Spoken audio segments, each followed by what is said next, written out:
From digging up over 1,000 ounces of gold to stumbling upon a hidden treasure that seemed too good to be true, this is the story of how Parker Schnabel uncovered a long-lost gold mine straight out of a legend. Parker and his crew had just made the find of a lifetime, an abandoned mine, untouched for years, packed with gold. It looked like whoever had been there before left in a hurry, leaving behind a fortune just waiting to be discovered. Fueled by excitement, they jumped into action, pulling gold from the ground faster than ever before. But as they dug deeper, things started getting weird. They began to find strange tools, markings they didn't recognize, and signs that gave off a creepy warning vibe, like someone was trying to say, "Don't go any further." Then came a moment that stopped them in their tracks. "You've forgotten about the gold. You're more focused on this. What is that? Looks like a dead kangaroo. Feels like we're in an Indiana Jones movie. Just look at that. What the? It's enough to make your heart skip a beat." Still, Parker wasn't about to turn back. Warnings or not, he pressed on. And the deeper they went, the stranger and more intense it got. Until they finally found it. The forgotten mine. At first, it looked like a dream come true. The walls were laced with thick veins of gold, gleaming in the low light. There were no signs of old mining gear, no signs of pollution, just untouched raw gold ready to be claimed.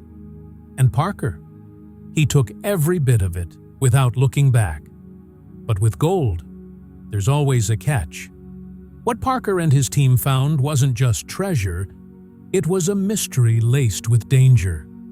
It brought back a memory from Parker's childhood, something his grandfather once told him.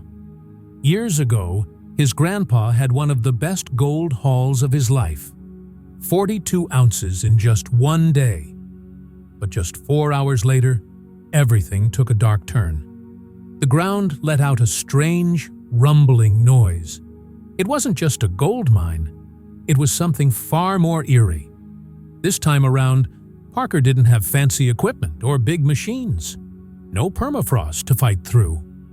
Just him, his crew, and a growing feeling that something wasn't right. What started as a gold dig had turned into something no one expected, like they'd opened a door that was meant to stay closed. And then came the twist. Unlike other mining sites, this one was oddly easy. In just a few hours, they had pulled over 100 grams of gold. It felt too simple, almost like taking treasure from a forgotten time. But something didn't sit right.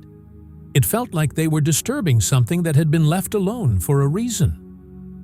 The deeper they dug, the stranger things became. Questions piled up. Who originally worked this mine? Why was it abandoned, especially if it was so rich in gold? And why hadn't anyone ever returned? Then they found the biggest clue yet. Signs that others had been there before, but they had left in a rush, leaving tools behind. Whatever had scared them away was still buried in that darkness. While Parker's crew was striking gold, things weren't going so well for another miner nearby.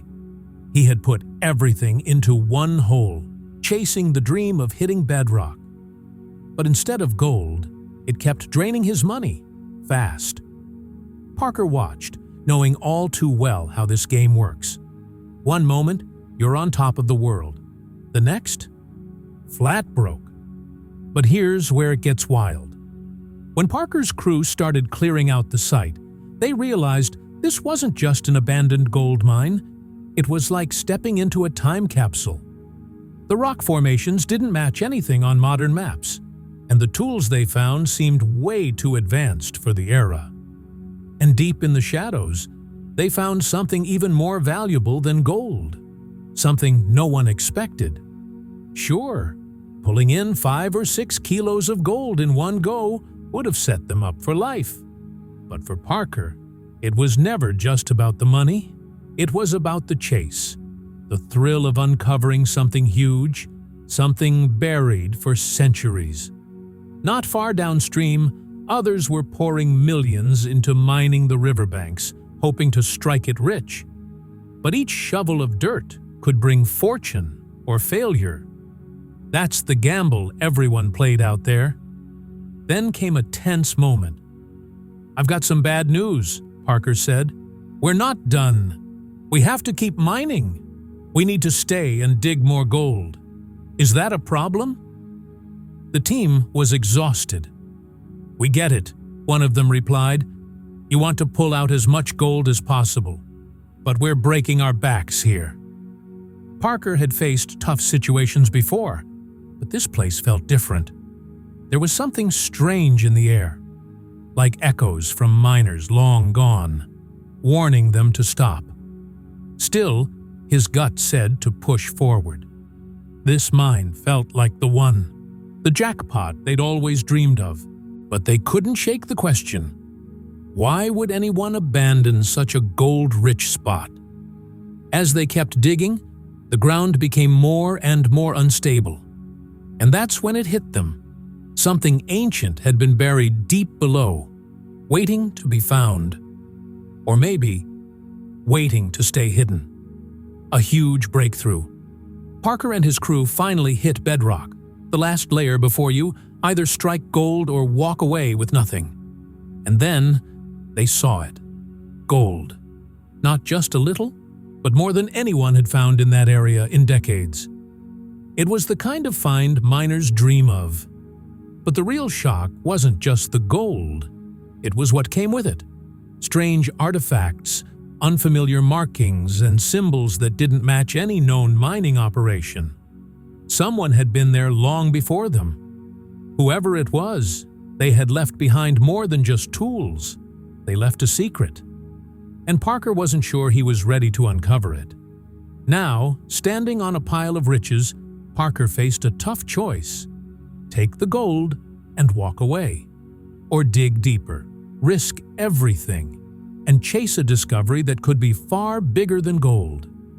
He'd spent his whole life chasing treasures. But some things, he realized, might be buried for a reason. Some discoveries could change history forever. As the crew processed what they'd found, tension started building. Some of them wanted to report it, to call in experts and let the world know. Others wanted to keep going, to mine deeper and uncover everything while they still had the chance. After all, they were miners. Caught between the excitement of a once-in-a-lifetime discovery and the responsibility of doing the right thing, Parker had to decide, fast, because the clock was ticking, and this mine wasn't going to wait. Don't get too greedy. The old wooden beams holding up the mine weren't built for this kind of digging. Suddenly, with a deep rumble, part of the wall gave way. Dust filled the air.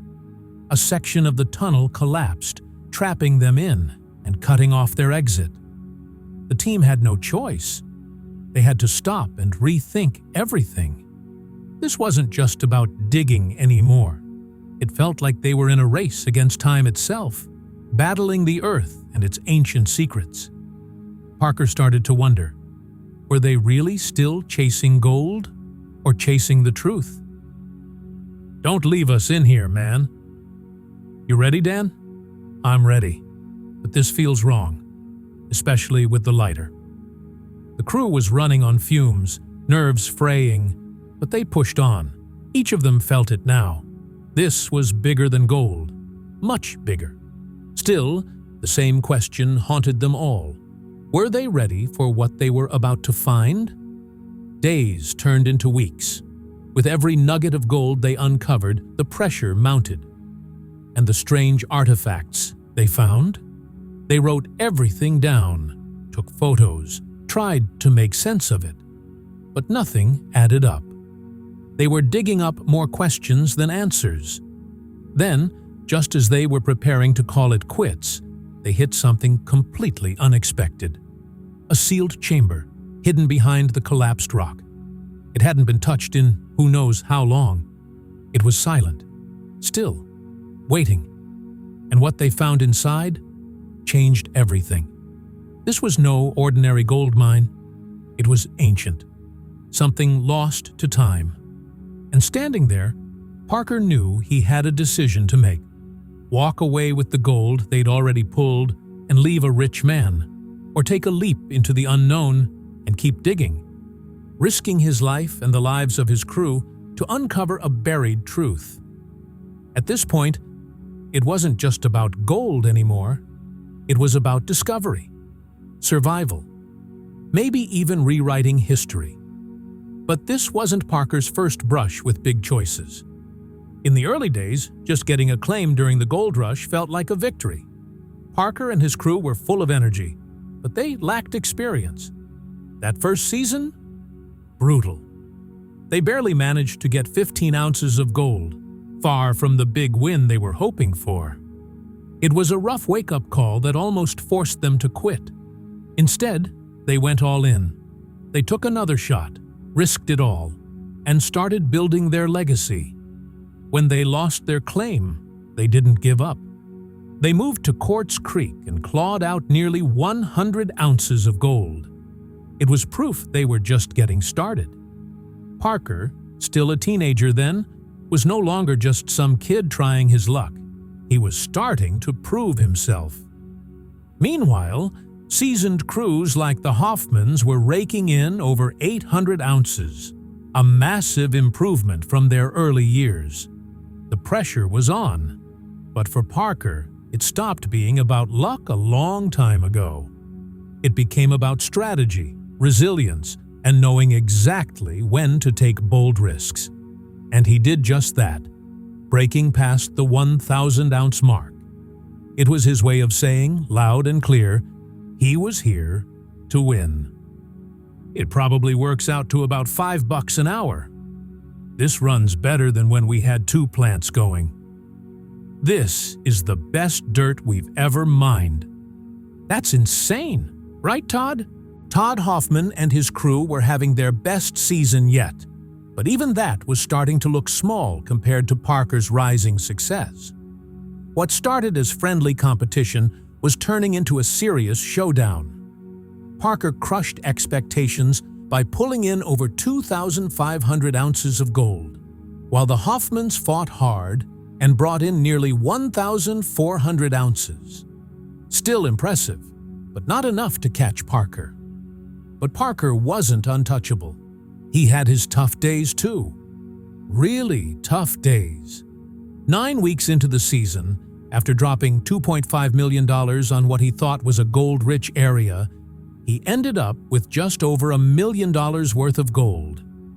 A big loss. With time slipping away, Parker made a bold move. He decided to run not 1, not 2, but 3 wash plants at the same time, something he'd never tried before. To cover more ground fast, he sent a 3rd wash plant and extra crew to Indian River, hoping to make over $2.5 million in just 3 weeks.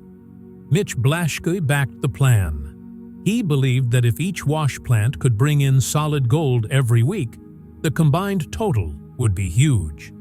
It was a high-stakes play, but one they were ready to take. Of course, more plants meant more pressure, more people, more problems.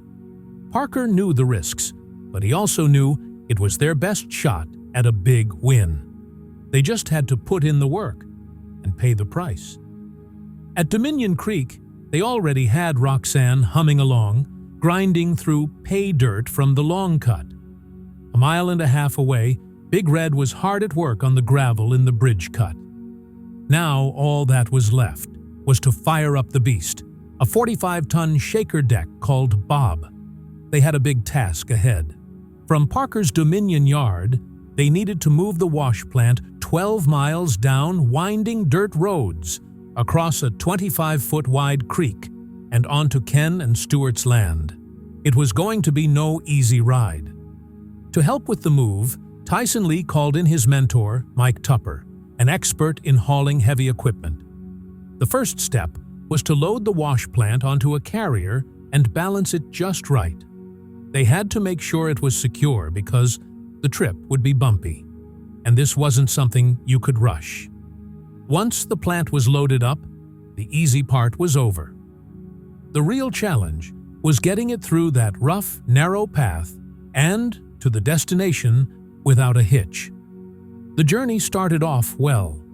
After crossing a river, the pilot truck was doing its job, guiding the way. Once they finally made it to the site, the plan was clear: set everything up before dark so they could start sluicing gold as soon as possible. In mining, every minute counts. One day could mean making millions or losing them. They worked fast, and soon enough, everything was ready. All that was left was to push the button and start the operation. With Brandon feeding pay dirt into the wash plant, Bob was activated, and the sluicing began. Now, Parker had 3 wash plants running. This would increase their chances of reaching their 10,000-ounce goal for the season. Though time was running out, the team did their best, and each wash plant delivered its gold in thermoses. First, they weighed the gold from Big Red. It came in at 58.85 ounces, worth around $147,000. That wasn't quite enough for Parker. Then, they weighed the gold from Roxanne. This time, it was 185.65 ounces, worth $464,000. Lastly, they checked the results from the new plant, Bob. They had big hopes for it, expecting it to bring in over 300 ounces a week. But to Parker's disappointment, Bob only managed to produce a quarter of what they were hoping for. It gave them 58.45 ounces, worth about $146,000. That wasn't great, especially since Parker had made that much with just 1 wash plant in past seasons. But despite the setbacks, Parker wasn't ready to give up. From mining over 1,000 ounces to discovering a forgotten, treasure-filled gold mine, this was just the beginning of a bigger adventure.